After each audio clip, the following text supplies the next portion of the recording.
Buenas noches, profesor, compañeras, compañeros. Mi nombre es Roberto Arnuero Delgado y como parte del curso Principios del Derecho Privado, quiero compartir con ustedes algunos de los principales aprendizajes que he obtenido durante este periodo y especialmente los resultados de la investigación bibliográfica que realicé sobre la existencia y la capacidad del derecho privado costarricense. Cuando inicié esta investigación, pensé que hablar de existencia y capacidad serían principalmente definir cuándo una persona comienza a existir jurídicamente y qué puede o no puede hacer. Sin embargo, al profundizar en el tema, comprendí que estas dos categorías tienen efectos prácticamente en todo el derecho privado. De ellas depende determinar quién puede ser titular de un derecho, quién puede ejercer directamente, cuándo se necesita representación e incluso qué consecuencias puede tener la falta de capacidad de un contrato.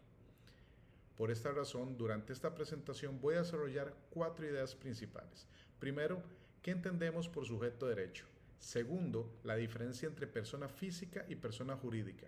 Tercero, la distinción entre la capacidad jurídica y la capacidad de actuar. Y cuarto, la diferencia entre la titularidad y la legitimación.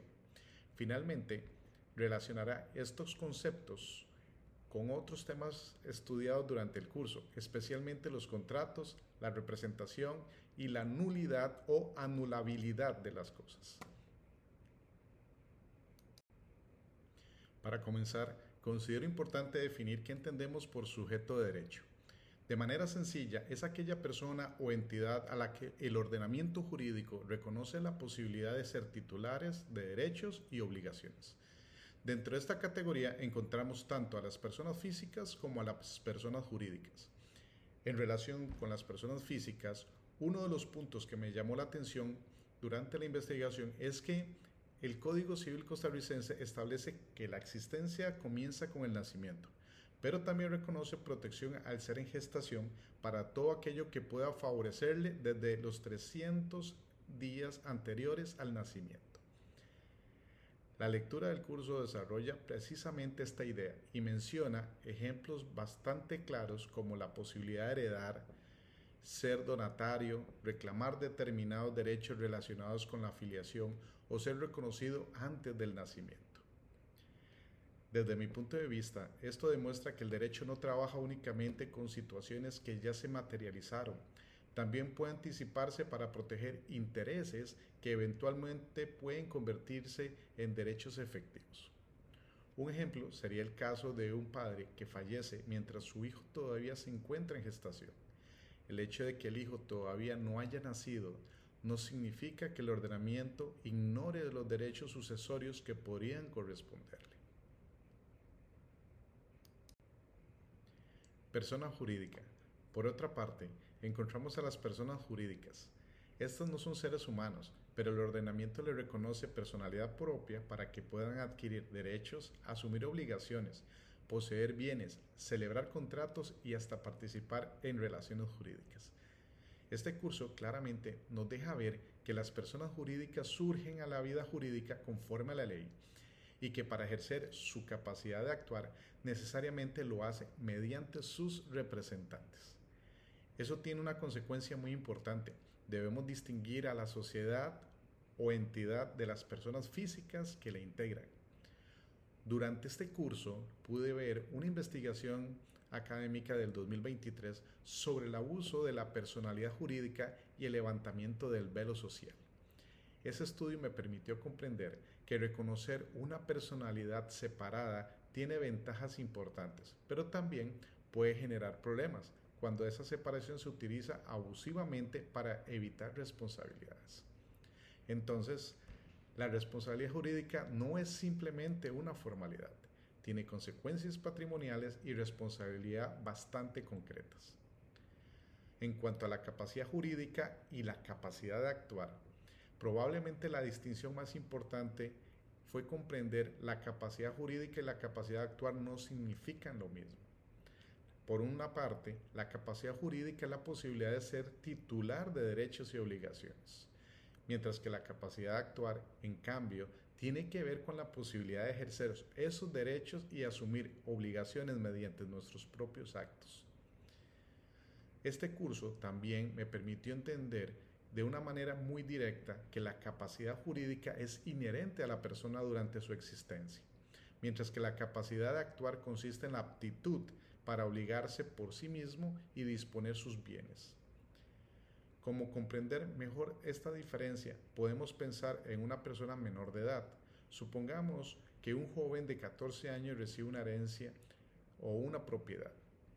Esa persona puede ser propietaria del inmueble, es decir, puede ser titular del derecho de la propiedad, pero eso no significa que tenga la plena capacidad para vender personalmente ese inmueble, hipotecarlo o realizar cualquier negocio jurídico sobre él sin que intervengan los mecanismos de representación de algún titular o de protección ya establecidos previamente por la ley. Entonces, es aquí donde tenemos algo que me parece fundamental. Tener un derecho y poder ejercer personalmente cualquier acto relacionado con ese derecho son cosas totalmente distintas. Esta idea también fue analizada durante este curso mediante diferentes estudios sobre actos realizados por menores de edad y sobre cómo determinadas limitaciones de capacidad pueden afectar la eficacia del negocio jurídico. En cuanto a la capacidad, la autonomía y la discapacidad, otro aspecto que considero especialmente relevante es la evolución que ha tenido el concepto de capacidad respecto de las personas con discapacidad. Una de las conclusiones más importantes es que no debemos partir de la idea automática de que una persona con discapacidad carece de capacidad jurídica o de capacidad de actuar. La investigación, los cursos, las lecturas, este curso en particular me permitió reconocer la legislación costarricense reciente y estudios académicos han demostrado un cambio hacia el modelo basado en autonomía, apoyo, salvaguardias, respeto por la voluntad de la persona y otros aspectos adicionales. A mi criterio, este cambio es importante porque obliga a analizar cada situación de manera individual. No es correcto asumir incapacidad solamente a partir de una condición médica o cognitiva. Hay que determinar cuáles son las capacidades reales de esa persona y qué apoyos puede requerir para ejercer perfectamente todos sus derechos. Esto conecta directamente con una idea que considero central en el derecho privado actual, que es proteger a una persona no debería significar necesariamente sustituir su voluntad. Eso es lo que nos lleva, por ejemplo, es a conversar del siguiente tema, la titularidad y la legitimación. Otro concepto que al principio puede generar confusión es este. La titularidad responde principalmente a la pregunta ¿a quién pertenece el derecho? La legitimación responde a otra. ¿Quién está jurídicamente habilitado para ejercer una determinada pretensión o actuación en una situación en concreto? Por ejemplo, puede ser titular de un derecho, pero no significa necesariamente que cualquier persona pueda reclamarlo judicialmente o jurídicamente en mi nombre, por ejemplo.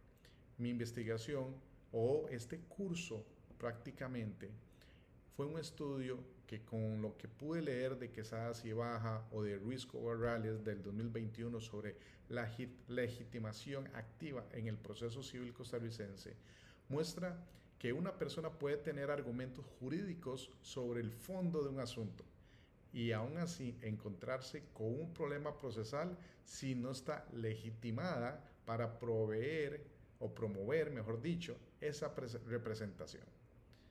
También encontramos una distinción en la sesión de derechos estudiada durante todo este curso, donde la lectura diferencia la titularidad del derecho y la legitimidad o posición jurídica que se transmite.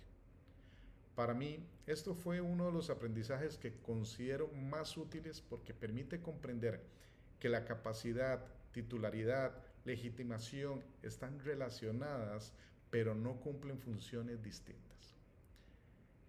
Relación con representación y poderes es el siguiente tema. Estos conceptos también se relacionan directamente con la representación. Durante el curso estudiamos distintos tipos de poderes, el generalísimo, el general, el especial judicial y el especialísimo. Lo importante para este análisis no es memorizar a cada poder, porque va a ser un poco difícil al principio, sino entender por qué existen. La representación permite que una persona produzca determinados efectos jurídicos por medio de otra cuando la ley lo permite o cuando voluntariamente ha otorgado esa facultad. Este curso, por ejemplo, que para arrendar bienes inmuebles se requiere poder generalísimo o especial y que existen determinados actos para los cuales la ley exige un poder especialísimo. Esto vuelve a demostrar que no basta con saber quién tiene el derecho, también tenemos que identificar quién puede actuar, con qué facultades y dentro de qué límites.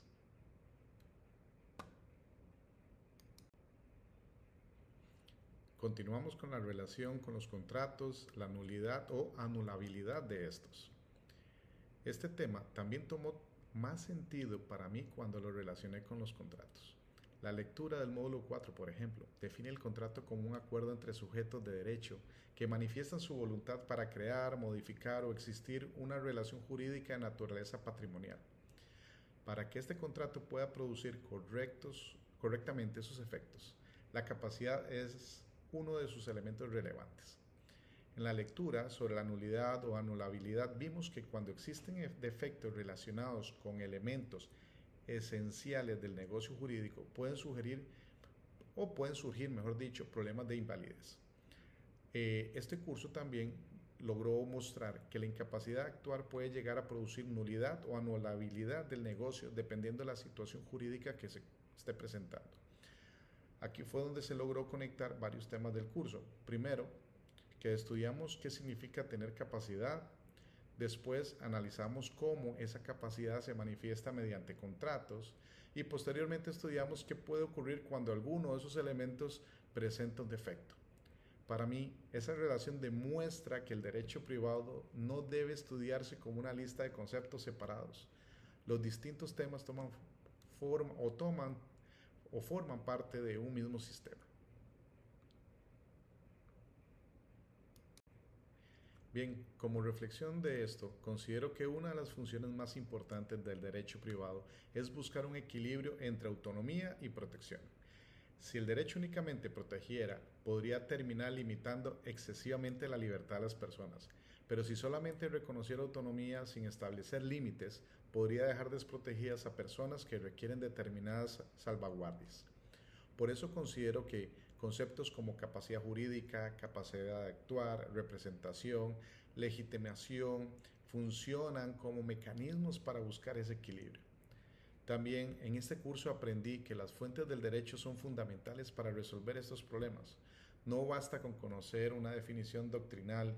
En un caso concreto necesitamos revisar legislación, jurisprudencia, doctrina y cuando corresponde investigaciones académicas que permitan comprender cómo han evolucionado esos conceptos.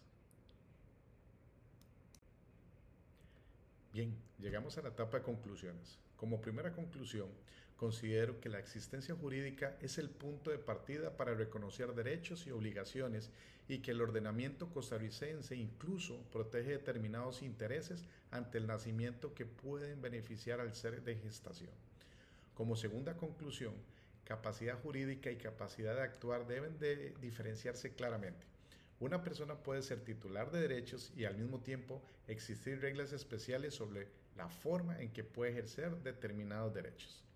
Tercera conclusión, la titularidad y la legitimación también son sinónimos. La titularidad permite identificar quién posee el derecho, mientras que la legitimación permite determinar quién está habilitado para actuar respecto de ese derecho en una situación en concreto. Y como cuarta conclusión, considero que la evolución del derecho privado demuestra que la protección jurídica busca cada vez más un equilibrio entre seguridad, autonomía, respeto por la voluntad de las personas. Finalmente, como recomendaciones derivadas de este trabajo plantearía tres. Primero, considero importante estudiar la capacidad siempre a partir de la legislación vigente y evitar conclusiones generadas basadas únicamente en características personales. Segundo, Cualquier relación patrimonial o contractual debería verificarse no solamente quién es el titular del derecho, sino también quién tiene la capacidad y legitimación para realizar este acto. Y tercero, como estudiantes de Derecho, debemos acostumbrarnos a complementar el Código Civil con jurisprudencia, doctrina, investigaciones recientes, porque eso permite comprender cómo se aplican realmente estas instituciones. Para finalizar, este curso me permitió entender que el derecho privado está presente en muchas actividades que realizamos diariamente: contratar, comprar, vender, heredar, representar a otra persona o ejercer nuestros propios derechos. Bien, muchas gracias y buenas noches.